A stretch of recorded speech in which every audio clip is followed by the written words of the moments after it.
time no see, but I'm trying to get more content. I've been slammed. It's a lot for one person, and I'm having trouble keeping up. So coming up with the video ideas or anything like that is difficult in itself. But I thought this was a good one. It's a mistake of mine, but a good learning tool, I guess, for you guys. Basically what we got going on is I did a bunch of stuff to this car, and I did a clutch. When I got the car back together after quite a while of it being apart, I've done a ton of stuff. TVS, fuel system, single pass, 3.5-inch intake, coilovers, full exhaust, fuel system, shifter cables, the whole nine. So it's taken me quite a while to do that, along with other customer cars that have come in. I've had nothing but seems like diagnostic cars lately, and as you guys know, they can be very tedious and time consuming to figure out. But I'm working through it, and this one's coming to an end hopefully soon. Long story short, I got the car running, took it for a test drive, drove it around the block. It needed some work with the tune, but not a big deal, it's to be expected. Came back to the shop. I noticed that the fuel level gauge wasn't working, so brought it back to figure that out. I don't know what's going on with that yet. I think that's going to be next. I was hoping that these were going to be connected in some way. Unfortunately, they're not, so I've got to do some digging on that too. But basically what happened was I had a check engine light. I also noticed that the vehicle speed was not registering on the cluster. So that got me thinking about reading codes and all that. And ironically, the only thing that came up was fuel sender unit high. So that makes me believe that something's either not connected or something came loose in the tank. I'll have to figure that out. But when I go to key back on to move the car back on the lift to get the tank out, or at least look at the wiring under the car, it wouldn't start again. So that led me to checking fuses. I found the 15 amp emissions fuse. And some of you guys know I've helped a few of you out with this. That emissions fuse controls a ton of stuff. It's not only, it goes to basically anything with a 5-volt reference. So you're talking MAP sensor, camshaft position sensor, I believe. That might be wrong. But definitely the intercooler pump is another one. And if this fuse pops, it can cause the car not to start because it doesn't see any incoming air from the MAF sensor. One way to get it to start sometimes, if it does blow that fuse, is you can unplug the MAF. I did that, it still didn't start, which was strange. So I went looking, noticed that that fuse was blown, replaced it, unplugged the intercooler pump, and it blew again. So I was really hopeful that that was gonna fix it because 95% of them are fixed that way. So then I started thinking about what I've done to the car that I could have caused.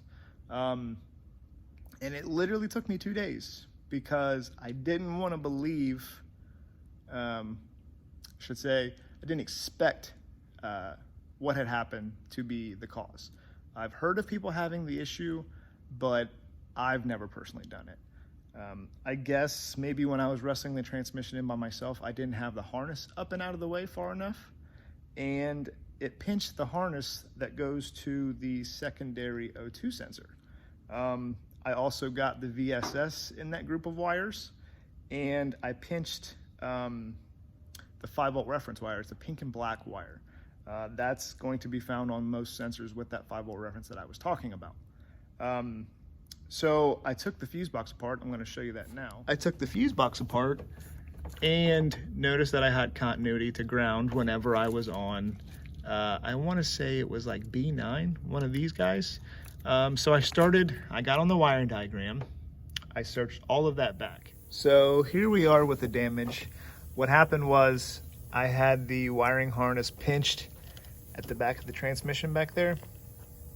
I've heard of it happening. I've never done it myself until just recently. But right now I'm fixing my mistake. and I thought that it'd be a good idea to show you guys how to do this in case you guys do it. One thing I want to mention is that rear bolt on the transmission. I don't know if you can see it. The hole, there's no bolt that actually goes there. A lot of times I'll do clutches and they've already had one, and somebody will put a bolt in there. It's not going to hurt anything, but it's also not necessary to put in. But back to the wiring. Right now I've stripped this wire. It wasn't too bad. It was just pinched a little bit, but I don't want to have any kind of voltage drop across if this thing were to pick up corrosion or anything that could cause resistance. So I cut it in half, and then I stripped the wire using these, made sure that the wiring fits the hole that you're trying to strip. That's a huge thing when it comes to being able to do it right. And another thing is you don't want to strip way back. You don't really need to, as long as you have, just enough showing. What I'm using, I really like these non-insulated butt connectors. I use these are from WireFi. Super cheap kit, but it's awesome. They make some really nice stuff. I've got a bunch of stuff in my Diag cart, but you can see, I do a lot of wiring repair, but these things are great.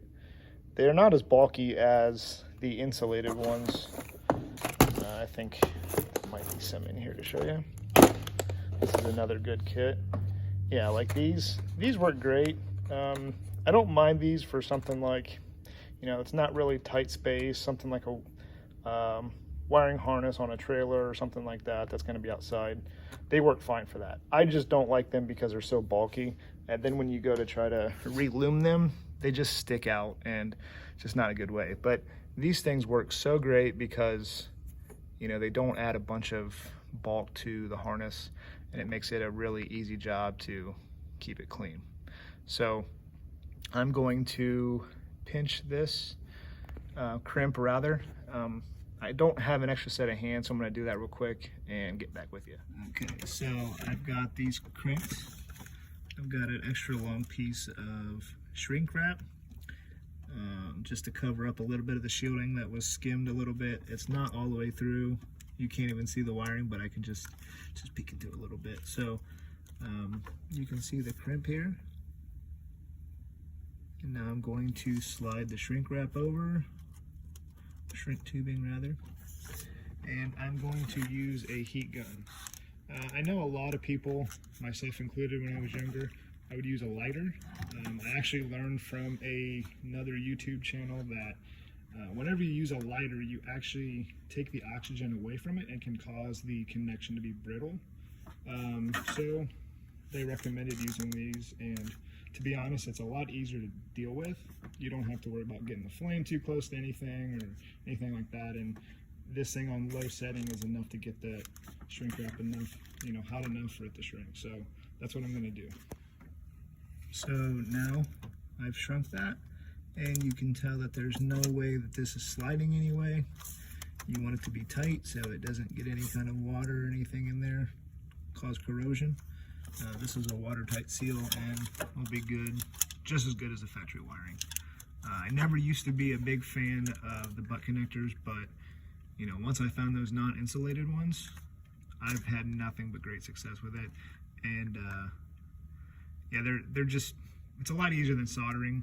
I'm a fan of soldering, but these work awesome and not as invasive, so super easy to do, and you guys can do it too. Hope this helps. I'm going to do the rest of these and get this thing back. One more thing, I figured I would show you guys how to verify this repair, and this is kind of how I got to the conclusion that I was at. I've got my meter here. I've got it set on ohms. I've also got it where I've got it on an audio alert, so whenever this has continuity to ground, you see the value, that means that the circuit is connected. And you can check the resistance right there. And this is basically what it was reading when I had my pin in, I think it was this connector right here. I'm gonna go through and check them, but basically I just probe that in there and check to see if I had continuity to ground, and I did. So now here I don't have continuity to ground, so it's reading OL, which means open. So there's no continuity, and I know that I'm good. Again, I'm going to recheck this whole thing to make sure, but I'm confident that that was the issue. The other thing is, these things are great. This is a lead. It is very good for back probing. You don't really want to use what comes with most of your meters, which is going to be something like this. You can do that, but a lot of times, if you're trying to back probe something, which is the preferred method, since I have, you know, a big cavity in here, you could use it in there. It's not going to hurt anything. I really hope that's a ground. That's kind of weird. But yeah, so like if you use something like this, you can't really get in there and probe wires. One thing you do not want to do is, you know, push this into the casing of the wire, because like I said, when you open that up, you give it a chance to have corrosion and water intrusion and everything, and that can mess with the circuit, cause all kinds of crazy things to happen. So I've got these. This kit was from Snap-on. Comes with an assortment of, you know, test probes. Before I had that, I had these little T-pins. These are good too. The only problem with these is if you're trying to test on terminals that are close to each other, these can actually touch, and you know, you could potentially fry PCM if you're not careful. Worst case, or you know, best case, you just blow a fuse. But these do work great if you're, you know, in a pinch and you don't have something like that. Those work good too. So just the last thing I figured I would show you.